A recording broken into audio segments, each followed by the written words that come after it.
Afternoon guys. Today magluluto tayo ng sotanghon with vegetables.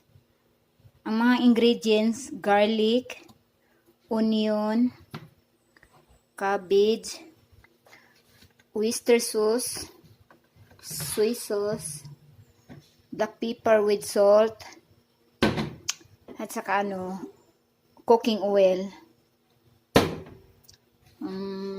Una, yung igisa natin yung garlic, tapos second, onion. Lagyan na pag brown na, lagyan natin tubig. Saka ito na ang finished product. Ito.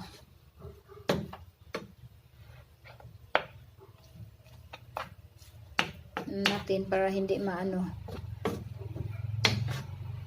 tiplon tong frying pan kasi natin. Pwede wood wood gamitin natin na pang halo.